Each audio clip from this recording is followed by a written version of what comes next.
दिला आहे ते सत्कार मूर्ती आपल्या सगळ्यांचे अण्णा आदरणीय माधव अण्णा लोकुलवार त्यांच्या अर्धांगिनी आपल्या जयश्रीताई माधव अण्णा लोकुलवार या ठिकाणी उपस्थित अण्णांची आई आदरणीय कांताबाई, अण्णांचे वडील आदरणीय अर्जुनरावजी लोकुलवार, कार्यक्रमासाठी उपस्थित आपल्या प्रांताधिकारी संगीता मॅडम कानव, उपस्थित आपले तहसीलदार डॉक्टर शिवाजी मगर, या ठिकाणी उपस्थित आदरणीय आमचे सुधीर काका पाटील, उपस्थित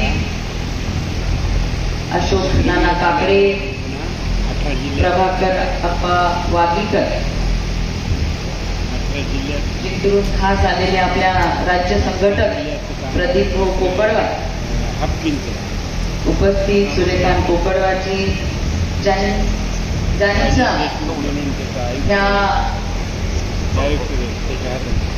सर्व्हिस मधला कार्यकाळ म्हणजे आपण म्हणतो 1992 तर एकदम पोलीस खात्यासाठी तो एक स्मरणीय असा काळ होता आणि ज्यांच्यासोबत अण्णांनी कर्तव्य बजावलं ते खास ह्या कार्यक्रमासाठी आले संदीपान शेळकेजी, रामनाना खराबे पाटील, विनोदरावजी बोराडे, पंडितराव केंद्रे साहेब, उपस्थित बालाजी रुद्रवार, सूर्यकांत कोकडजी, गोविंदराव बिडवईजी, भानुदासराव भट्टंवार, विकास नादेवाजी, गणेशजी काचेवार, सर्व मंचावरील मान्यवर आणि मोठ्या संख्येने जमलेले आपल्या लोकुलवार अण्णांवरती एक करणारे सर्व मित्र परिवार. खरं तर मला या कार्यक्रमाला यायला उशीर झाला. आज सकाळपासून परभणी शहरामध्येच वेगवेगळ्या बैठका मिटिंगा लोकांना भेटीगाठीमुळे येण्यासाठी उशीर झाला. पण आज आपल्या सगळ्यांना सांगायला मला इथं आवर्जून सांगावं असं वाटतं की आज खास करून आपल्या राज्याचे मुख्यमंत्री आदरणीय देवेंद्र फडणवीस साहेबांनी सगळ्या मंत्र्यांना सांगितले की आठवड्याचे 3 दिवस मुंबईमध्ये राहायचं, तो म्हणजे सोमवार, मंगळवार, बुधवार. आता मंगळवार आजची कॅबिनेट मीटिंग, पण केवळ अण्णांच्या त्या कार्यक्रमासाठी आजची बैठक रद्द करून मी आज या ठिकाणी थांबले. कारण अण्णा आपलं नातं, मी या ठिकाणची आमदार, मी या ठिकाणची पालकमंत्री पेक्षा आपलं नातं सुरू झालं ते 2011 पासून. मला आता आमच्या ताईंनी सांगितलं 111 लोकांना अण्णांनी सर्व्हिसमध्ये लावलं. पण दीपस्तंभाची स्थापना जेव्हापासून केली त्या दीपस्तंभाच्या माध्यमातून मोफत पोलीस प्रशिक्षण केंद्र चालू केलं आणि अण्णांनी त्याच्यामध्ये मोठा वाटा घेतला आणि अण्णांच्या माध्यमातून दीपस्तंभाच्या प्रशिक्षण शिबिरामध्ये जे मुलं मुली आले आज ते पोलीस प्रशासनामध्ये कार्यरत आहे. आणि एवढंच नाही, तुम्ही हे जे नातं आपलं समाज जीवनामधून राजकीय जीवनामधून तुटलं गेलंय, पण पोलीस परिवाराचे सदस्य म्हणून आज अण्णा तुम्हाला या तुमच्या रिटायरमेंटच्या कार्यक्रमासाठी शुभेच्छा द्यायला आलेले. आमच्या जयश्रीताई सांगत होत्या, राजश्रीताई, त्यांना कदाचित माहिती नाही मी पण पोलीसवाल्याची बायको आणि पोलीसची पत्नी असणं किती मोठं काम आहे. माझे मामा नेहमी म्हणायचे, वागीकर काकाला पण माहितीये, पोलिसाची बायको म्हणजे शांत संयमी ऍडजस्ट करणारी असली पाहिजे तरच त्या पोलीसवाल्याचं काहीतरी खरं आहे. नाही तर सगळं 24 तास कायद्याने करतात म्हणजे कर्तृत्वाला बांधील असं हे खातं आहे. मी तर म्हणते मी पोलीसवाल्याची पत्नी आहे म्हणून नाही, पण ह्या देशामध्ये स्वतःच्या कर्तव्याला कोण प्राधान्य देत असेल तर आपल्या देशाचा सैनिक जो आपल्या सीमेवर आपले संरक्षण करतो आणि ह्या देशामध्ये सुद्धा कायदा आणि सुव्यवस्था शांतता ठेवण्यासाठी आपल्यासाठी रात्रंदिवस जो कष्ट करायचा तो पोलीस, माझा पोलीस बांधव.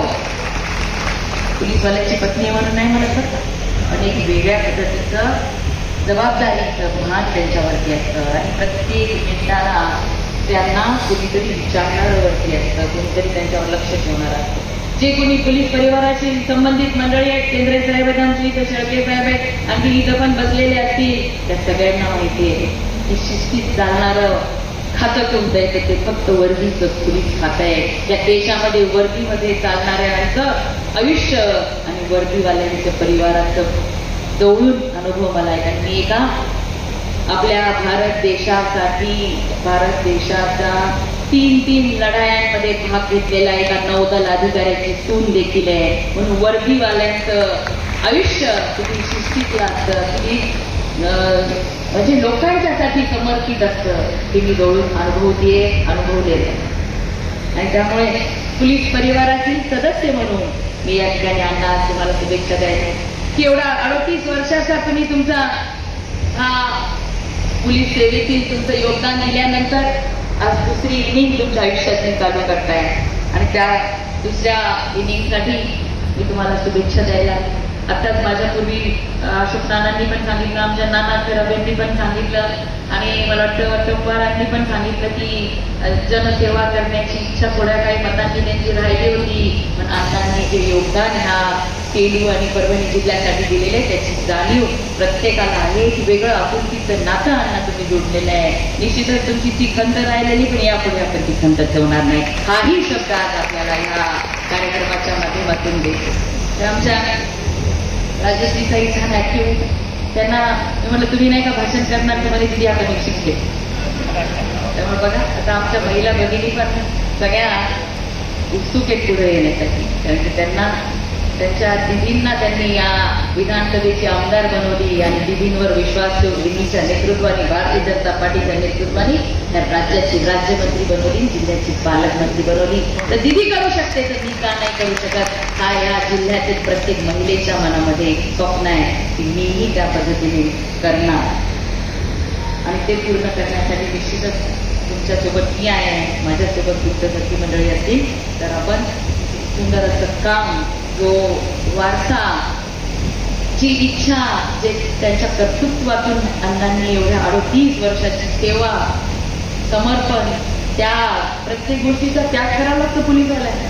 सुट्टी बघा तुम्ही लोक मस्त सणावाराचे सगळेजण आनंदामध्ये, आमचे घरचे कुठं बंदोबस्त, मग ऊन वारा पाऊस कुठला सण वार काय नाही, काहीतरी कुठेतरी झालं भारत देशाच्या राज्याच्या कुठेतरी कानाकोपऱ्यामध्ये झालं, सुट्ट्या रद्द, अशा सगळ्या गोष्टींची तयारी असलेलं पोलीस कुटुंब असतं. पण पहिलं आपलं आद्य कर्तव्य आहे ह्या महाराष्ट्रातील जनतेची सुरक्षा करणं, ह्या जनतेला सुरक्षित असं वातावरण निर्माण करून देण्याची जाणीव फक्त त्या व्यक्तीला नाही, कर्तव्यावर असलेल्या त्या व्यक्तीला नाही तर पूर्ण कुटुंबाला असते. आणि त्यामुळे इतका सुंदर पद्धतीने आपल्या महाराष्ट्रामध्ये सुद्धा शांतता सुव्यवस्था राहिलेली अण्णांसारख्याच मंडळींनी, ज्यांनी स्वतःच लागले, काय गरज होती, पण 111 लोकांना सुद्धा आपल्यासोबत या वर्दीच्या, त्या जनसेवेच्या या माध्यमात पोलीस खात्यामध्ये त्यांनी त्यांना जोडलं आणि सुंदर असं एक परिवार या ठिकाणी करायचं.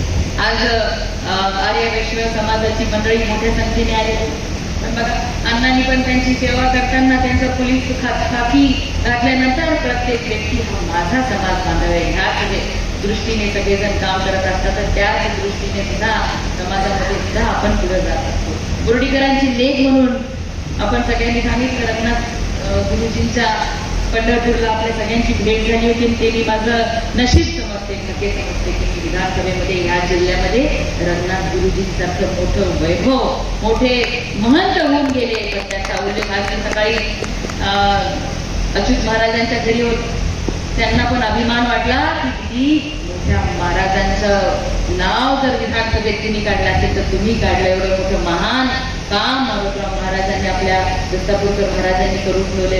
आपले केळाकर महाराज असतील, रंगनाथ महाराज असतील, किती मोठं वारसा आपल्या जिल्ह्याला लाभलेलं आहे. सगळ्यांचा वारसा घेत समाजसेवा करण्याचा दृष्टिकोन ठेवत आपण सगळेजण समाजामध्ये वावरत आहोत. एकमेकांना पुढे घेऊन जायचं, एकमेकांच्या मदतीने काम करायचं, हीच भावना आपल्या प्रत्येकाच्या मनामध्ये.